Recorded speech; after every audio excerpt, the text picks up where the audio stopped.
Hi, everyone, and we're back to the Neil Haley Show in the Total Celebrity segment. And I'm excited to welcome, I guess you probably have worn every hat, a director, a producer, everything. Joel Soisson, how are you, man? And you know what? It's interesting. Your career has spanned a long time, hasn't it? How long have you been in this industry? Yeah, it's scary when I look back at it because I realize that that's a lot of water over the dam. But I started, um, like most people do, as a PA gopher type guy in the early '80s. When was that? Somewhere in the last century. Really? Okay, so let's start out. Did you always want to be involved in film? Is that something? Not like a lot of people. It seems like there's a whole generation that I grew up with that wanted to be like astronauts and doctors and lawyers and all the Indian chief kind of things. And then they saw Star Wars and they knew exactly what they wanted to be for the rest of their life. That Right. didn't happen to me. I didn't have that epiphany. I just kind of liked art in the beginning. I went to art school, wanted to be a painter, got into the visual side, drifted into animation, from animation into motion pictures. And from there, it was all about just finding a job on a set and working my way up. And at a certain point, I think I knew this wasn't a lark and it was something I'd like to do for a while. I didn't know that while would be the next 40 years. 40 years, and you don't look it. Is that because you love what Oh, you're doing? thank you. Thank you. Is It's formaldehyde. I highly recommend it. Okay. All right. So let's talk about it. You started out like the PA route, all that different things. So once you found out film is what you wanted to do, how did you say, I'm going to go out and do this? It seems like you just said, I'm going to start from the ground up. Yeah, I recommend to anybody who's interested is just work every job you can get. I wanted to be a cinematographer. That was my goal because it goes back to the visual side of the medium. And I'm really at the end of or nearing the end of my career, possibly. Um, Still a frustrated cinematographer. I never got that goal because I wound up finding something else I could do and somebody wanted to hire me for. And that started off as a writer. I was listening to a producer named Sandy Howard that I worked for back in the early '80s, saying he wanted to do a kind of a dog movie, family film. Dog gets lost in the New York Okay. GW airport and he has to go all the way across the country to find his mistress, Lillian Gish. And I just said, well, hey, what if here's an idea. And I gave him 2 pages and he said, yeah, okay, you write it. And from then on, I was a writer. And then, producer and a few other things and ended up doing some directing. And yeah, a couple movies came and went during that time. Definitely did. So would you feel when you were part of that you were meant for more? You know, I'll tell you one thing that I look back at. If I'm you and here's this guy that I'm going to interview and I look at his resume and wow, this guy does horror movies. That's what he's all about. And it really wasn't at all what I was about. I like horror films. I don't sort of live and breathe them, but I did a couple early on in my career that were successful, and success obviously is what breeds success. And pretty soon you find yourself, I don't want to say typecast, but that's your kind of go-to genre. And I could get movies made so easily as a horror filmmaker. And then when I wanted to do, nobody wanted my version of My Best Friend's Wedding. I just said, okay, that's a harder road for me. So I will stick with the slash and burn. See, And and the thing, horror movies in the 80s, but I'm going to go, I have to go. There's two things we'll talk about first. Then we're going to talk about Harvey Weinstein. I can't believe we can talk about this. Is just like the greatest questions. Uh-oh. See, but that's your PR. Hey, I can't help it, man.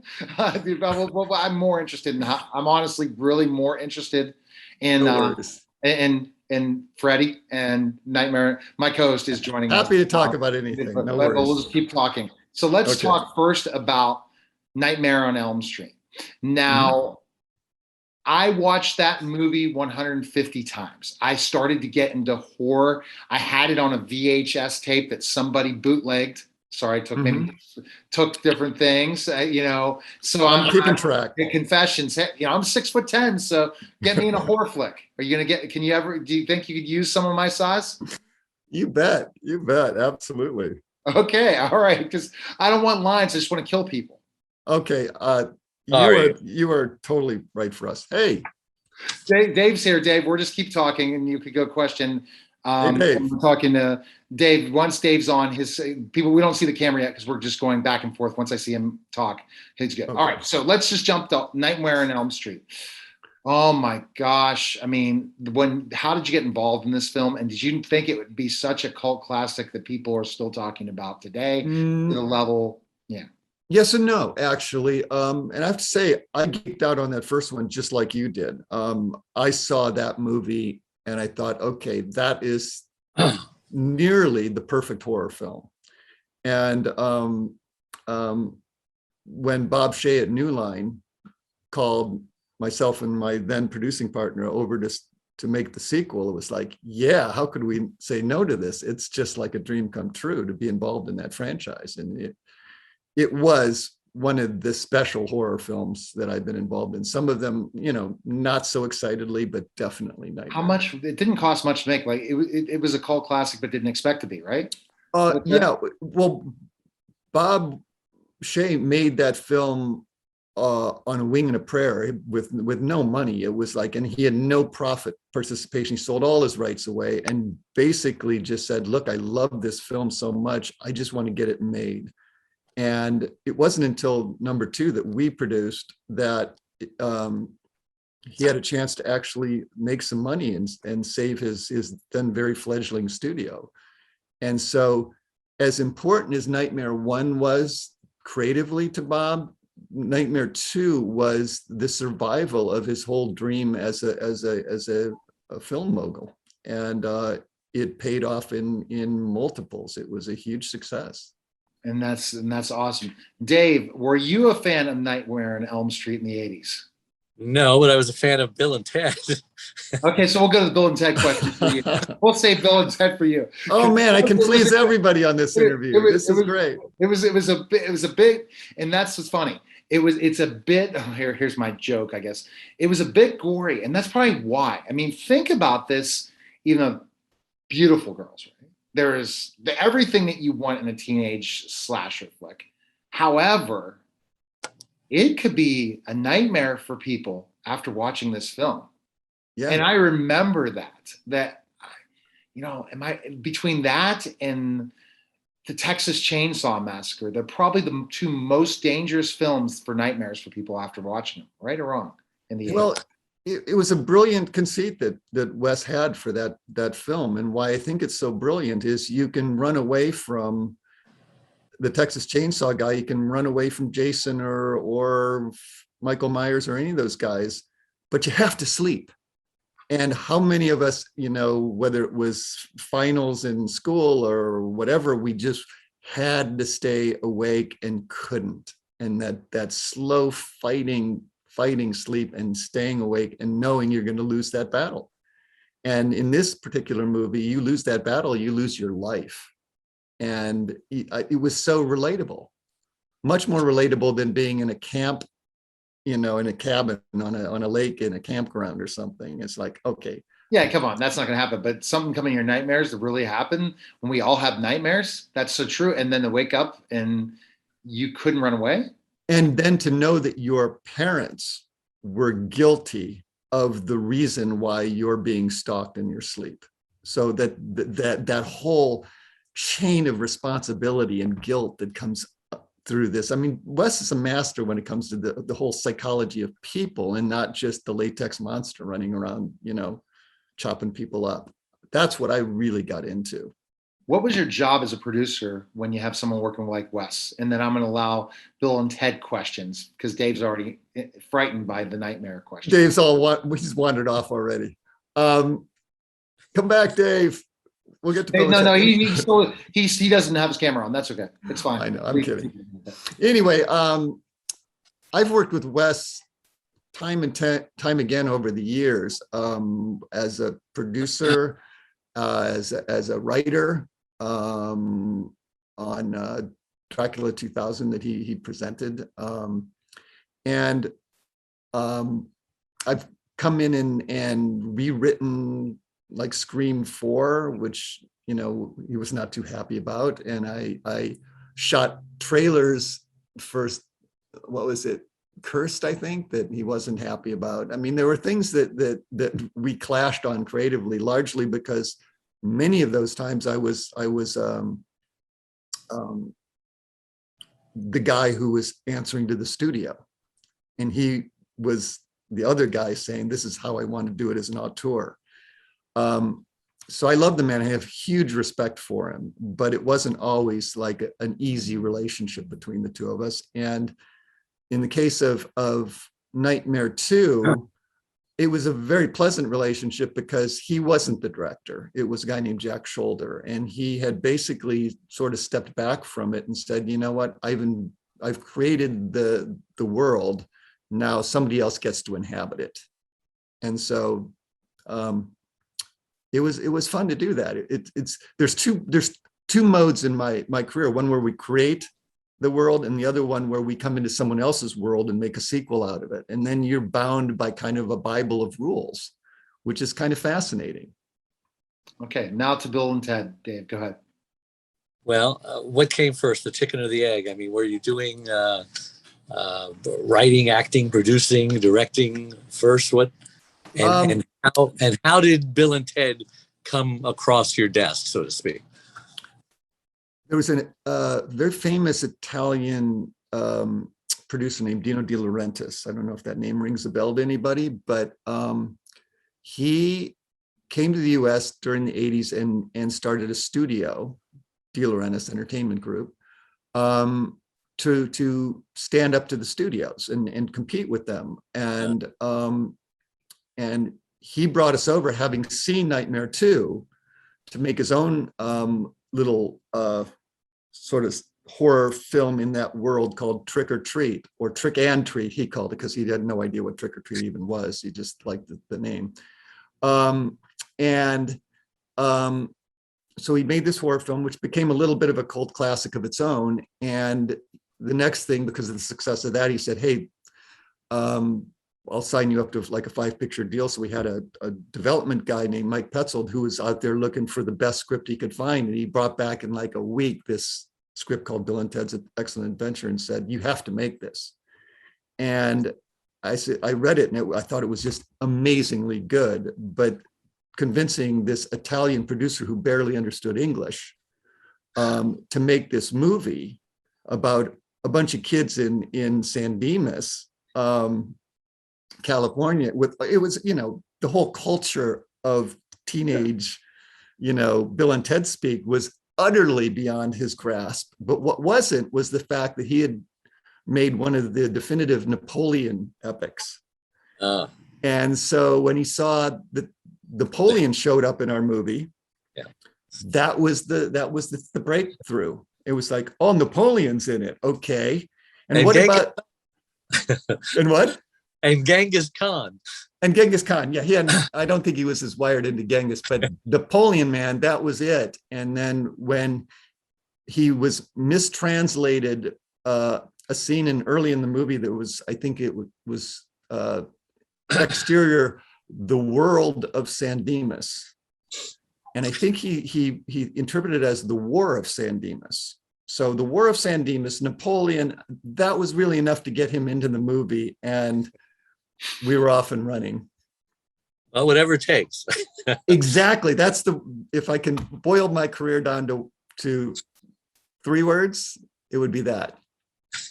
Now, Keanu Reeves, was that his very first role, or was he doing stuff before? No, it wasn't. He had done a very serious and a super movie called The River's Edge, I think, before Bill and Ted's, if I'm not mistaken.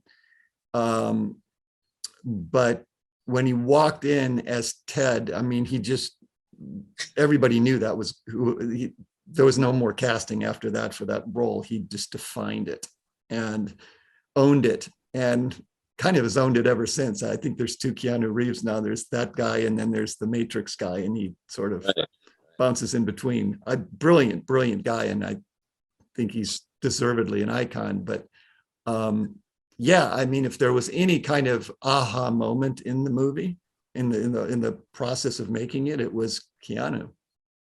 And the actor that was with him, I can't remember his name, but Alex Winter. Yeah, a little less known. What has he done since or before?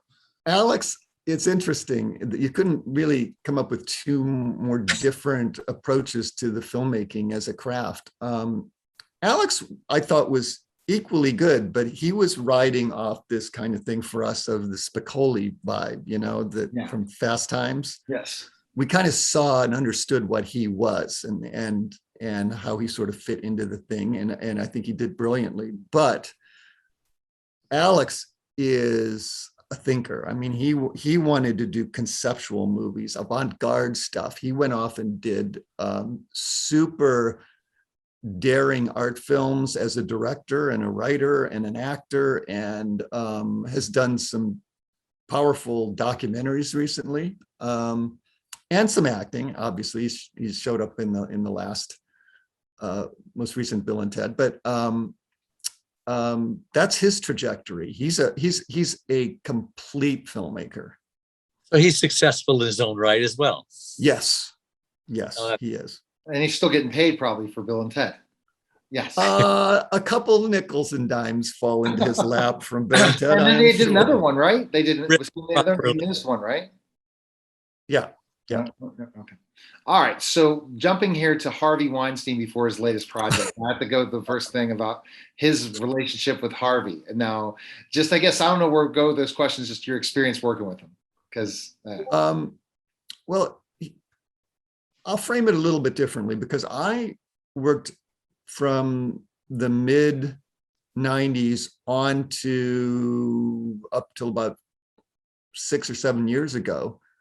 I worked almost exclusively with the Weinsteins in their various incarnations, Miramax and Dimension and the Weinstein Company. But it was almost exclusively with Bob Weinstein, not Harvey, because I did my first film that got me in the door with those guys was a film called Mother's Boys, which Harvey was producing. And he's the first one to hire me. And short story version, we didn't click. He fired my sorry ass. So it's so funny. You talk about Wes and you not getting on. So you're pretty vicious, tough director in a way. Would you say? If anything, I'm just too nice and not savage enough for a lot of these people. I think no, not so much with Wes, but with other studio execs who want probably more blood in the water than I'm willing to cause. But Bob was a tyrant, but somebody that I actually connected with and understood that he was ultimately acting out of love of the film that he was making and a commitment to getting a job done.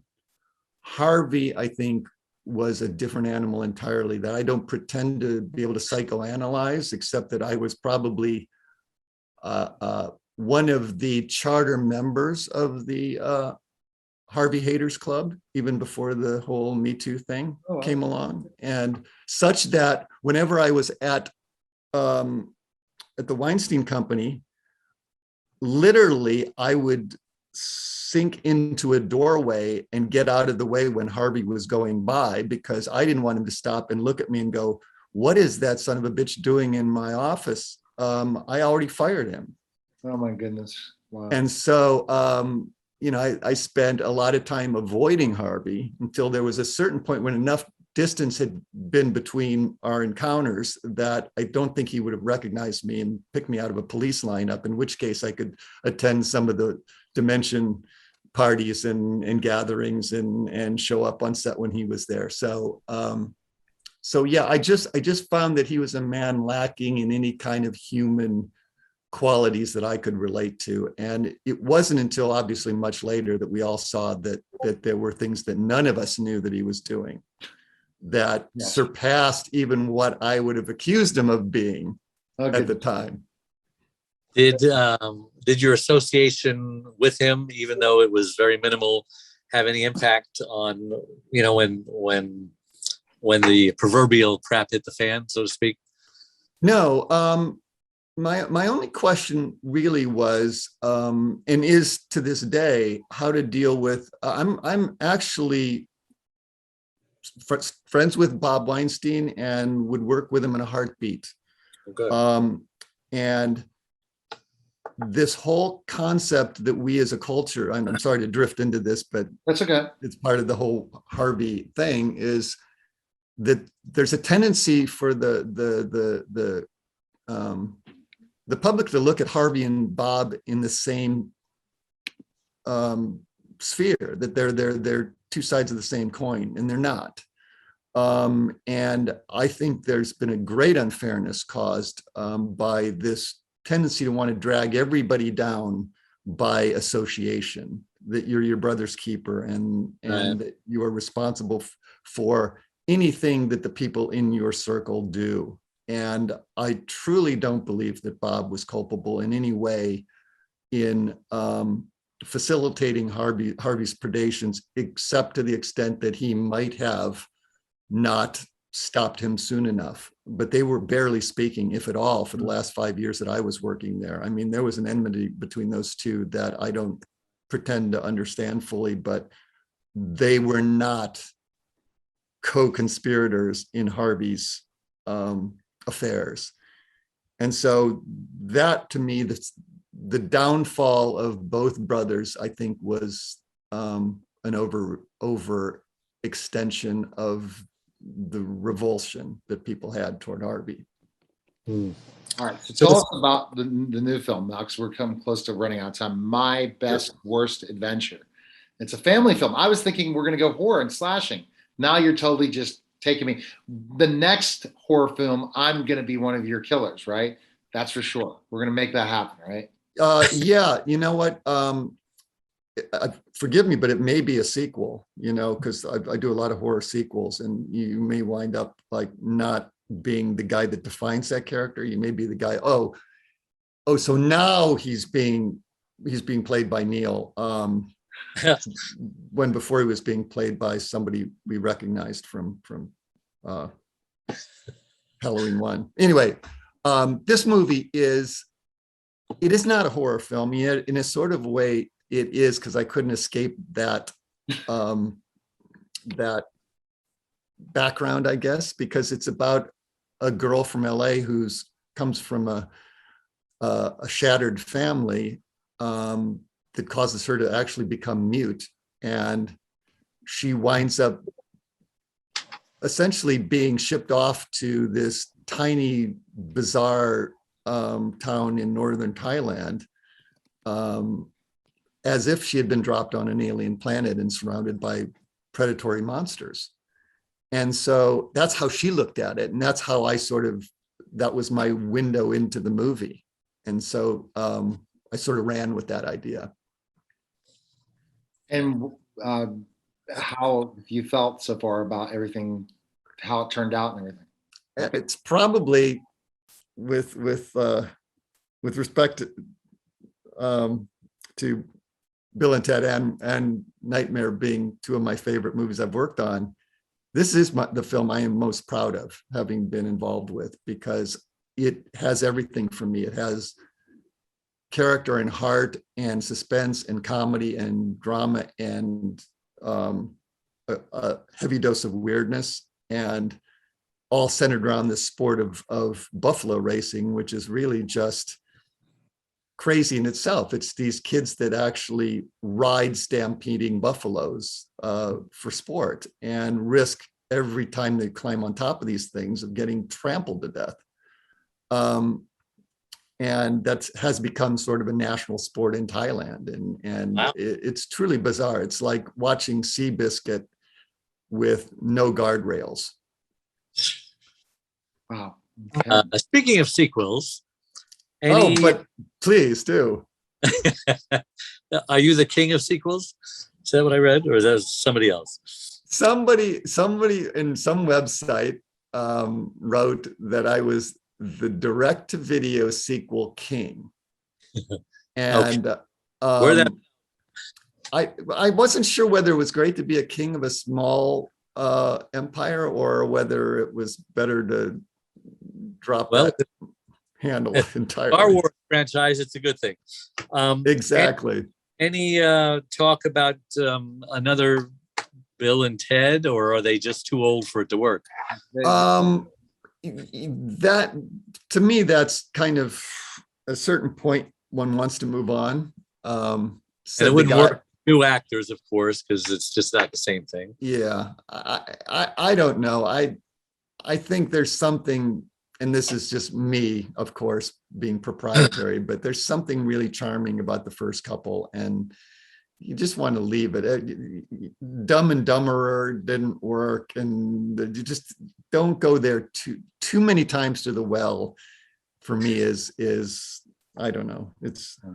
There are other things that we can be doing, but there are some sequels have more potential than others. I would, for instance, I'd make another in the Prophecy series in a heartbeat, because there's so much richness there to explore for anybody who has seen it and knows what I'm talking about. But now I'm actually into a new thing, which is the next couple films I have coming up are sort of reimaginings of old classic films. Like I'm shooting one in a couple weeks with Danny Trejo in the lead as a sort of a reimagining of the Magnificent Seven in a sort of a modern context. And another one later on in South Africa, if this whole variant thing calms down, which is a reimagining of Treasure of the Sierra Madre, the old bogey film. So for me, that's a different kind of like sequel. It's not like a numerical sequel, but it's taking an idea that was really pretty cool and putting your own spin onto it. All right. So we're going to jump back to Dave. It has his final question. That's why he's called the caregiver. You're going to find out, Joel, why he's the caregiver. Go ahead, Dave. Yeah, my wife had a stroke 25 years ago. She was only 52. And man, lost her speech, became paralyzed. But after a couple of years of grieving, she decided to reinvent herself. And now she's like amazing. She does almost everything she did before with one arm and one leg tied behind her back and basically duct tape over her mouth. And I became Dave, the caregiver's caregiver, helping other caregivers survive and thrive this thing called caregiving, because 30% of them actually die before their loved ones do. You know, I've been on 50 morning shows. They're making a movie about our life together. And so my question to you is, I believe that everyone is eventually going to either become a caregiver or need a caregiver. Now's the time to prepare for it. Is caregiving in your life? Do you know anyone who has needed care by you or close family members? You know what? I am so impressed with that, because I don't think there's a higher purpose in life than doing what you're doing, which is helping another kindred soul, especially one that's obviously very dear to you, have a richly deserved life. And the closest thing for me right now, and it's been a real eye opener for a lot of reasons, largely because of what you say, that eventually, you know, we will find ourselves being the cared for at some point in our lives. But my wife's 94-year-old mother, you know, is now learning about incapacities. And when you're fiercely independent, as I bet your wife was, to learn to accept care is as hard as it is to give care at a lot of the time. And watching that, how somebody navigates that, because I'm getting to a point where I am describing myself as a on the threshold senior citizen, I guess we'd call it. And they've done that. Yeah. And you see that this is a trajectory that you're going to have to navigate at some point yourself.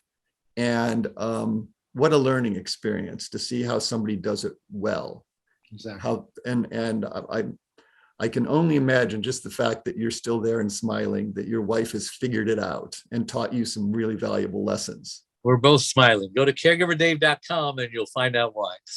All right. Perfect. So finished up, Joel. So when are you going to have me in? I'm 6'10", 285 pounds. Got to get me in a horror film at one point in time. Do you have time for a quick audition? What do you want me to do? I want you to just look in the camera and choke it out with your scary face. Choke the camp like that. Yeah, like if the camera was right here, you're going to reach in and you're just going to choke that camera out, and you're going to scare the hell out of us. Okay. All Scare me, Neil. Scare me. right. All I can say is that's a whole lot better than what I expected. We're back to the Neil Haley Show here on the Caregiver Dave Celebrity segment. I'm excited to welcome to the program Caregiver Dave Nasani. Dave, how are you? Hey, I'm great. Thank you. Awesome. Fantastic. Introduce our guest, Dave. Great show. We got Dion Pride, the son of the legendary country music Hall of Famer Charlie Pride. We just interviewed him a couple of years ago. And Dion's talented in his own way. He does everything that Charlie did, but more. And I watched a video of you, and man, you can really pick that guitar. It's awesome. Well, I appreciate that. Welcome to the show, Dion. I always have told people too that, if my father and I, if our lives had been reversed, I think he would be doing the same thing I'm doing, and I would have done what he did. So, I just feel like I'm an extension of him. So Dion, growing up, Dion, did you want to follow in your father's footsteps right from the beginning or not? I've been asked that question before. There was no eggs in another basket. No, it was all in.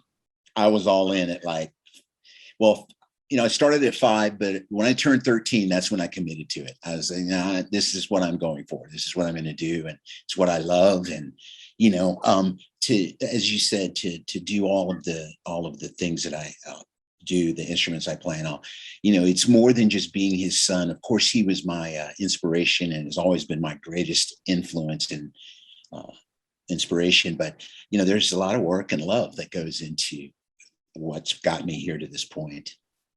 Yeah, so you never wanted to play ball like your father, I guess. Oh, no, I did. In fact, Arkansas offered me a full scholarship. Wow. I was a center fielder, switch hitting center fielder. So. Oh, wow. Okay, that's something new. So basically, you wanted to follow everything in your father's footsteps. That's just about. I said on the CMT Giants special, it's the truth. I have always felt like I never had to look past my front door for a role model. I love that. That's a great point when you say that. But it comes from truth. That line or that statement came to me from the truth of living it.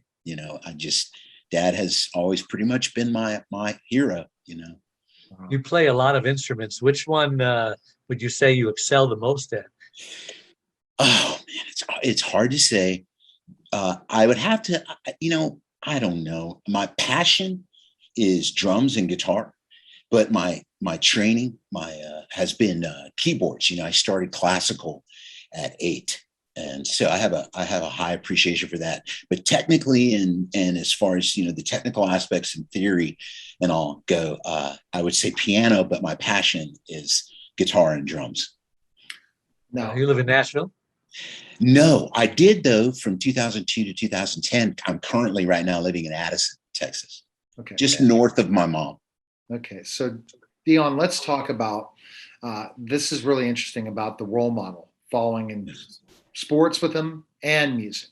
Yes. Was he with all the traveling he had to do in both sport? It's the sport and then also as a country music star.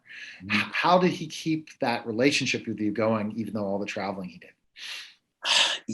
I was just talking to a friend about this. I'll tell you a quick story. He came home off the road. I was very young. I was probably maybe 10, 11. And my mom, he was kind of, I would say, giving me constructive criticism, let's say. And my mother was like, oh, leave him alone and, give him a break. And the one thing I loved about my dad, I'll never forget him telling her this. He said, woman, I don't get that much time with him. I want to make the most of it. Oh, wow. And so Dad and I, from an early age, had this almost telekinetic. I don't want to make it sound corny, because I can tell you at least 2 instances where we called each other because we were thinking of each other at the same time so hard that we made phone calls to each other. And I think there's something to those things. But, from an early age, our our interactions were quality versus quantity. Mhm. He may not have been around a lot, but he did. He made the most of our time together. And I, thank God, was an old enough soul to, seek information from him at a young age, from a young age. And there were many times that, I even told my mom this as of late. I said, there were lots of conversations that Dad and I had that you weren't aware of and weren't around for. And they were very impactful on my life. So I wouldn't say that I suffered or lost anything with him traveling, because first of all, I at an early age knew I wanted to do that. So I also went with him at times on the road, and I understood what he did. And so I understood the quote downside of it. But as I said, he always made the most of our time together. Yeah, well, as you know, we interviewed him a couple of years ago, and the one thing that stuck with me about him was his humility. I'm getting the Yes. same thing from you. You Yes. inherited that humility. Yes, Which is a sir. great thing to have. I agree. I feel that's just one more reason why I said that I never had to leave my front porch for a role model, because that was the thing that he preached the most. And what I loved, and I've said this to people too, what I loved about my dad teaching these things, you have parents, and bless their hearts, but you'll have parents that tell you what to do, but they don't give you a reason all the time. My father came to me about the humility and humbleness with a reason. He said, stay humble and let me tell you why. And of course, I'm all ears. He said, it stunts your growth. He said, you'll cease to grow as a human being and an individual if you don't stay humble and humility, because that way you're open to learning, you're open to listening. And there's a very slim chance of the arrogance thing getting in there, because I've seen it in people. It stunts your growth if you don't have the humility. It's just I think it's a crucial aspect of life, and he lived it. So it was very easy to understand it and pick up on it. Yeah, that's called pride, and the Bible says pride comes before the fall. True. So if he had a last name like that, he had to live it, right? Oh, yeah. My classmates in high school, I still laugh at this. They would call me Pride on purpose, and it was mocking my dad's success. Oh, he's Pride. So it was a fun thing, and it was one of those things where they were my closer friends. They kept the humility. It always kept me humble. Because okay, Pride. So you always knew, that you were carrying that. And isn't it amazing once he passed away how people came out of the woodwork of this story that maybe didn't know the story so well, all the news channels, everything, because I did not know. Dave's a country music fan. I did not know of Charley Pride. So I'm like, hey, we're interviewing Charley Pride, Dave. You're like, you're interviewing Charley Pride? Oh, yeah, because I interview all these celebrities all the time. But it's because I'm not into the country music to that level. Like I had Lynn Anderson on my show a week before she died. That was the last interview I did with her. And so I basically didn't, just familiar with reading Wikipedia or different things like that. Did you feel that it was an amazing send off when he passed away, media wise, and all the outflowing of information that came? I saw it and I said, wow, I didn't know all those things. I will say this. I was very pleased by it, but I wasn't so shocked or surprised, because I watched my dad live it. He walked the walk, and he treated people like you would want to be treated, and that's something he always stressed. And so I firmly believe that that's why you saw all of this outpouring, because of the man he was. And as people have been talking to me about this, I've been stressing that I hope that his accomplishments as a quote celebrity and artist do not overshadow the man he was, because the man he was such a great man. And I think that that's what everybody was honoring. That's what it felt like everybody was honoring to me, especially with this this last CMT special they did. I thought they did a really good job of showing more of the man he is, because I know I've had several people text me and email me and say, oh, wow, I watched the show and I learned there were things I didn't know about your dad, even people that have known him for a while. Wow. You know, how long were you in your dad's band? How long did you play with him? Pretty good while. Let me see. All total, How old were you when you started? I think I was 24 or 26, something like that. And I'll never forget it. When I got my first schedule, yeah, it was one sheet of paper, and the front side was the first 6 months, and the other side was the second 6 months. So I was asking his manager at the time, John Danes, I said, what are these white spaces? He goes, those are your days off. And I mean, you could count them, and most of those dates back then were 2 shows a day. And so immediately I was like, well, I'm going to find out real quick if I like this or not, because it was during the time that he actually was in Billboard as the hardest working artist in the industry. And so I was kind of thrown in the deep end. But to answer your question, I'd say, I think off and on, I think it was like 8 years that I worked with him. I played lead guitar for him.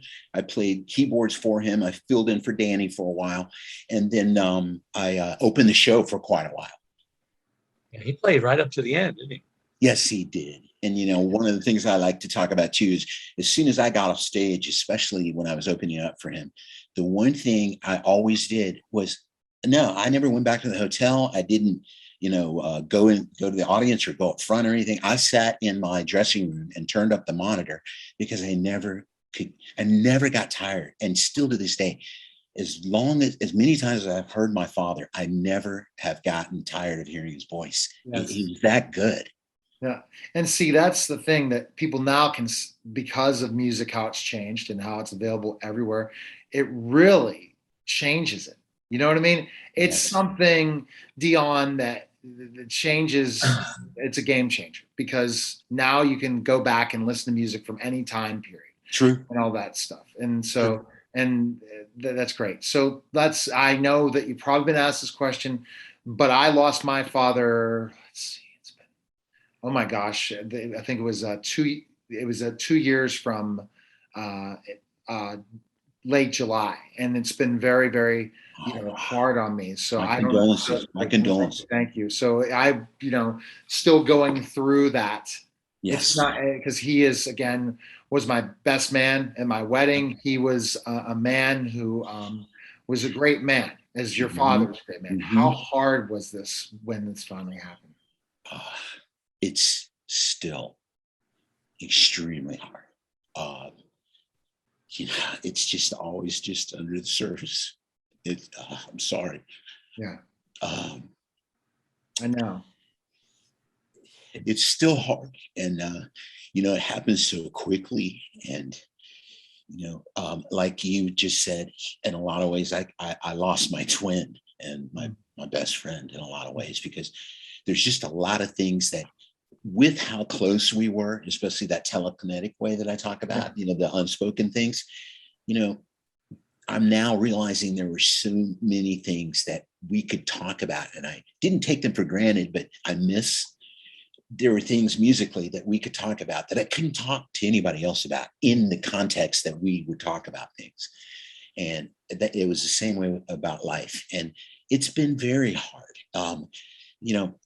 Just yesterday when we were watching the special, after it was over, I went over to my mother, and she was sitting in her chair, and she was crying some tears, because this has been bittersweet. And while we are talking about him, and I do love to sing the praises of the man my father was, as well as his talent, it's still bittersweet, because I would much rather have him here than be talking about him right now, having laid him to rest. But if that answers your question, that's... Yeah. You answered my question, but I mean, it's hard, but I wanted to ask that just because I've gone through it. I mean, right. I've been through it 2 years ago, and it's still not, and it still breaks my heart. And yes, and I think he passed away a year ago, was it? Or it was December, so it's not. I'm not too far ahead of you, Yeah. Yeah. But I have to tell you, Marty Haggard and Georgette Jones were a very good resource for me, because Marty went through this with his dad. Merle died in 2019 on his birthday. And so Marty was very, very helpful in walking me through this. He's one of the first people I called because, the hard part, the part that's been hard about this is I don't consider my loss any greater than yours, or anybody else's, but mine is a little more, the difference is it's a little more public. And so with all of the interviews and all of the articles and things, it's kind of a scab being torn off sometimes, every time. And it's almost like you're facing that day over and over again, and remind. And I'm sorry I asked that, but I just wanted to really. No, it's okay, because I was going to finish this off by saying, as of late, with the shows I've been doing and everything, it has felt more like a celebration of his life. Right. And that's important to keep those memories going. Yes. I wanted to ask, since Neil brought it up, and I'm sorry you don't have to answer if it's too personal, but no, it's okay. It's life. I was just wondering what last words you had with him. Wow, I've never shared this with anybody. Well, when my mom first called me from the hospital, she said, I got your dad in the hospital and they think he has pneumonia. Well, I didn't believe that. And that's what they were treating him for initially. And so I called him on his phone. And of course I was crying because I knew that what the worst could be, and it turned out to be that, but I was crying already. And I asked him, I said, are you going to be okay? And the last thing he told me, he said, trust me, I'll be fine. I'll be okay. And those are the last coherent words that I had with him. And, today he is fine. He is okay. He is. He's in a good place because, hospice was really tough. Hospice was really, really tough. And those are some of the memories that, of course, will always stay with me. Some of them are not so good, but, it's life. So let's jump to more of a happy subject, the whole CMT then. So tell us about that. I know that, again, we're doing this Friday but it'll be out there. I hope that probably you can go back to CMT to watch it again on DVR or something, but tell me specifically enough, the experience, the whole thing, the special, I'm sure will be available at one point, some other places. Just tell us about who was part of it and all that. Yeah. Well, Alan Jackson, George Strait, Garth Brooks, Winona, Darius Rucker, Jimmy Allen,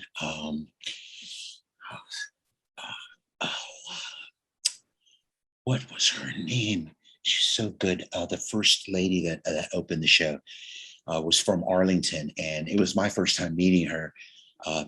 Mickey Guyton, yes, that's her name. She was on there. Luke Combs, who's one of the new great throwback young country artists, great writer, songwriter. But the show, again, the day of when we were shooting it, for my mother and for myself, I made sure, and Gladys Knight was there too.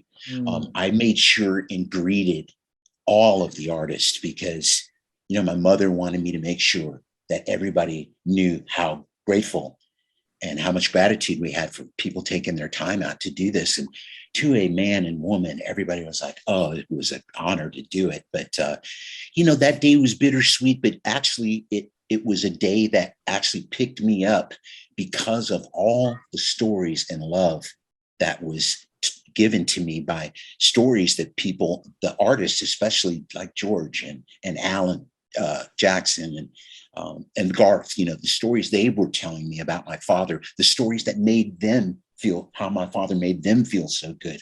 It was uplifting. That was an uplifting day. And so, but during the performance, if you're asking about that as well, all I could think about was my father and him watching me because he was always hard on me. It was, and in a good way, I say, so partly I'm singing my heart out because I'm I'm singing to him wherever he is at that point.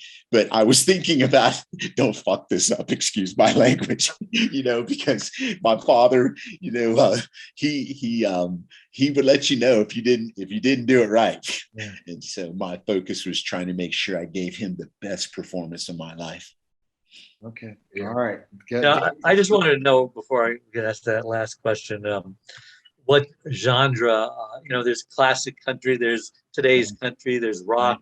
I mean, I heard you doing just about everything. I mean, what are you doing? What don't you do? Really not much. I'm very eclectic musically. I mean, I really am. And what I mean by that is, and it's to take nothing away from people who dip their toes in different genres. The genres that I do are genres that I truly have a passion for. I have a passion for classical. I have a passion for 70s and early 80s R&B funk. I have a passion for Van Halen type rock. And I have a passion for my father's era of traditional country. Because, I have my telly because of guys like Jerry Reed and Roy Clark and Glenn Campbell, the way these guys played guitar and how good they are, that doesn't get focused on as much as the rock players. These guys were every bit as great of guitar players as the Van Halens, in their own way. And so I try to keep that mold. I try to stick to that mold in country, in my country that I do. So where do you see your career now in country music, Dion? Especially I don't know. I'm going with where it takes me. Before COVID, I was doing pretty well. I'd been clearing like 90 grand a year, for the past couple of years before COVID hit. And so the performance, Dad always insisted and was all about the performing, so I never really was out for a record deal per se or anything like that. I just wanted to make a living at something I love. And to be able to make the living is enough for me. But I will say that after the CMT screening, I know there were some ladies that were connected with CMT. They asked me, are you represented by anybody? And do you have a record deal? And I was like, no. And they were like, well, we need to change that. Oh, that's great. I don't know what's going to happen with that, but I will tell you this, I'm a simple man and humble, and I'm content with just getting to still make a living at it. I'll be honest, Well, hopefully this is over and that we can start, traveling more and more, and people will be able to do the concert. But you know what, your dad was looking down at you if you get that record deal. So I hope that happens. I hope so. Because we asked your dad that same question, how he got his record deal. So we'll remember this when we're honoring you someday in 20 years to be on the show again to tell us that whole thing. And that's I'll be rooting for you, Dion, in so many ways. Now, Dave usually has a caregiving question. Okay. We kind of mentioned this, but Dave can tell his story for a second before it goes out and see if maybe you've done any other caregiving. If I'm sure if you did for your father. Go ahead, Dave. Well, let me first say that your dad had great legacies, many, many. Yes. I think his greatest legacy is raising an amazing, humble, talented, wonderful son. I appreciate that. Thank you. I'm going to let my mom know that because she's just as responsible. And how many years were they married? Oh my God! It was coming up on a few days prior to their 63rd or 64th anniversary. Yes. Oh, that's great. Yes. Now go and do likewise. Okay. Okay. Well, my wife and I are working on 19 to come December. So. All right. So good. All right. So I'm caregiver to my wife. We've been married 47 years. Wow. Congratulations. Halfway through, when she was 52, so like 25 years ago, she had a stroke, lost her speech, became paralyzed on one side. I don't know why it happened. We grieved for a couple of years. Then she reinvented herself, became an amazing woman, an inspiration to everybody, like a Martha Stewart, Wonder Woman, all rolled into one. Still can't talk, but she communicates through charades and Pictionary, and she's like a one-arm wallpaper hanger. She's amazing. Wow. And so I became Dave the Caregiver's Caregiver, wrote 4 books, have a website, caregiverdave.com. I've appeared on 50 TV shows. I've, with the grace of God, I've been speaking all over the country, going to London in a few days. I say that if you're not a caregiver, just wait. Eventually, everyone is going to become a caregiver. Yes. Need a caregiver. I know you've had that experience with your dad, and you know what? He was very, very fortunate to go quickly because that's the way I want to go. These things Yes. where they drag out 1 year, 5 years, 10 years, 20 years, dementia, etc. That's the way I want to go, and you should be blessed to know that he went quickly. I'm glad you brought that up because that point has been brought up to me on not enough occasions. Because one of my close friends that I spoke with, their father, it took a while. Wow. And they were very adamant to make that point to me that, yes, he may have suffered, but it wasn't prolonged. And you're right. But I will say this to you. I am so moved by your story. And you obviously are a very good man because, the caregiving, I saw some selfishness come out in certain people that I won't name when this was taking place. And it was very, let's say, disappointing to me because you would think that that would come naturally to everyone, to all of us. But unfortunately, there are people who just think of themselves instead of where they fit in the big picture. You understand what I mean? Yeah, absolutely. And your story should be focused on and spread more because in the end, that's what we should be every day to each other all the time. Exactly. Because I have been thrust into that role again with my mother at this point.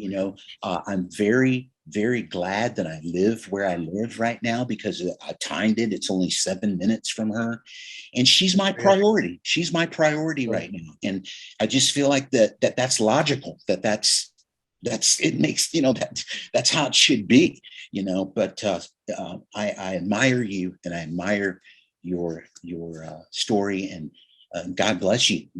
I'm just one of tens of thousands, hundreds of thousands of caregivers out there. Right. Uh, Well, Dave, I'm better off to have met you, because that's great. You guys definitely it will stay stick with connected. me. Yeah. And, all right. Well, great. Dion, where can we find more information on you? Is the best place? Well, I'm pretty much about the performances. I remember I was doing a show in New York a couple of years ago, and my brother does reggae, and one guy came to me and he goes, well, when I look up Pride videos, I see more videos of your brother than me. And I said, well, that's kind of good because it's more about them out there. And I pointed to the audience, and he goes, oh, yeah. And I was like, yeah, so I'm not really about the popularity contest, so to speak. So Facebook, my website is dionpride.com. I list all my shows there. Of course, I'm on Twitter and Instagram, but I like to make most of what I do more about substance than. Awesome. And we look forward to hearing you get that record deal. So we appreciate it. And thanks again, Dave, for great story. Again, that was the Caregiver Dave Celebrity segment. Guys, take care.